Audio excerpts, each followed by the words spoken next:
अब्दुल मुत्तलिब ने नज़र मानी थी कि जब उन्हें कुरैश की तरफ से जमजम के कुएं की खुदाई में मुजम्मत और दुश्वारी का सामना हुआ, तो उन्होंने अहद किया कि अगर अल्लाह ताला उन्हें 10 बेटे अता करे और वो इस काबिल हो जाएं कि उनके शाना बशाना खड़े हों और उनकी हिफाजत कर सकें, तो वो उनमें से एक को काबा के पास अल्लाह की राह में कुर्बान कर देंगे।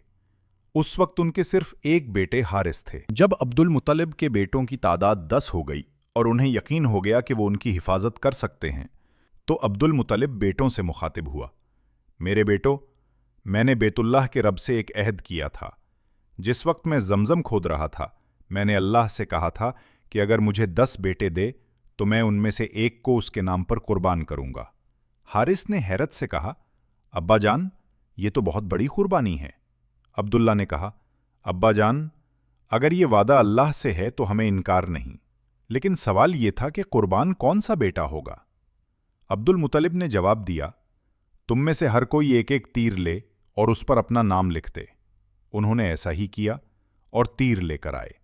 फिर वो हुबल बुत के पास गए जो काबा के अंदर था और उनका सबसे बड़ा बुत था, और एक कुएं के पास था जहां काबा के लिए नजराने जमा किए जाते थे। अब्दुल मुत्तलिब ने तीरों के मालिक से कहा, मेरे बेटों के तीरों पर कुरा डालो। जब तीरों के मालिक ने कुरा डालना शुरू किया तो अब्दुल मुत्तलिब खड़े होकर अल्लाह से दुआ मांगने लगे। कुरा डाला गया तो नाम अब्दुल्ला का निकला, जो उनके सबसे छोटे बेटे थे और अब्दुल मुत्तलिब के सबसे ज्यादा महबूब थे। अब्दुल मुत्तलिब ने उनका हाथ पकड़ लिया और असाफ और नायला की तरफ चल पड़े।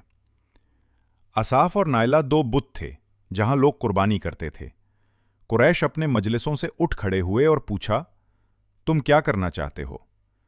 अब्दुल मुत्तलिब ने कहा, मैं इसे ज़िबा करूंगा। कुरैश और उनके बेटों ने कहा, अल्लाह की कसम, हम तुम्हें इसे ज़िबा नहीं करने देंगे जब तक कि तुम इसके लिए कोई और सबिल न कर लो। अगर तुमने ऐसा किया तो हम में से हर शख्स अपने बेटे को ले आएगा और उसे ज़िबा कर देगा। मुगीरा बिन अब्दुल्ला बिन अम्र बिन मखजूम ने कहा, अल्लाह की कसम, तुम इसे ज़िबा नहीं करोगे जब तक कि तुम इसके लिए कोई चारा न कर लो। अगर इसका फिदिया हमारे माल से अदा हो सकता है तो हम इसे अदा करेंगे। कुरैश और उनके बेटों ने कहा, ऐसा मत करो, और हजर नामी एक जगह में एक काहिना रहती है, तुम इसके पास जाओ, इससे पूछो। अगर वो तुम्हें इसे ज़िबा करने का हुक्म दे तो तुम इसे ज़िबा कर देना, और अगर वो तुम्हें माल के जरिए इसके लिए कोई रास्ता बताए तो तुम इसे कबूल कर लेना। चुनाचे वो काहिना के पास गए और अब्दुल मुत्तलिब ने उसे अपना वाकया सुनाया। काहिना ने कहा, आज वापस जाओ, जब मेरा ताबे यानी रूहानी मददगार आएगा तो मैं इससे पूछूंगी। वो वापस आ गए। फिर अगले दिन उसके पास गए। काहिना ने कहा, हां, मुझे खबर आ गई है।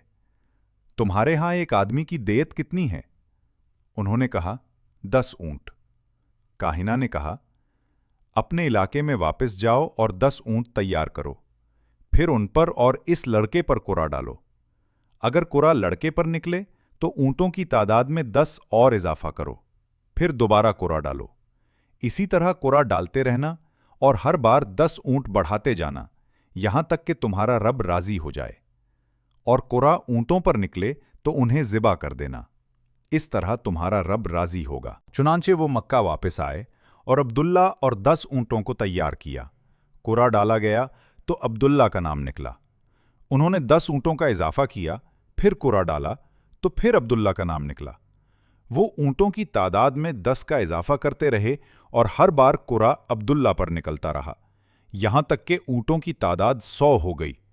फिर कुरा डाला गया तो इस बार कुरा ऊंटों पर निकला। हाजरीन ने कहा, ए अब्दुल मुत्तलिब, तुम्हारा रब राजी हो गया है। अब्दुल मुत्तलिब ने कहा, नहीं, अल्लाह की कसम, जब तक मैं 3 बार और कुरा न डालूं उस वक़्त तक मुतमईन नहीं होऊंगा। चुनांचे उन्होंने 3 बार और कुरा डाला और हर बार कुरा ऊंटों पर निकला। फिर ऊंटों को ज़िबाह कर दिया गया।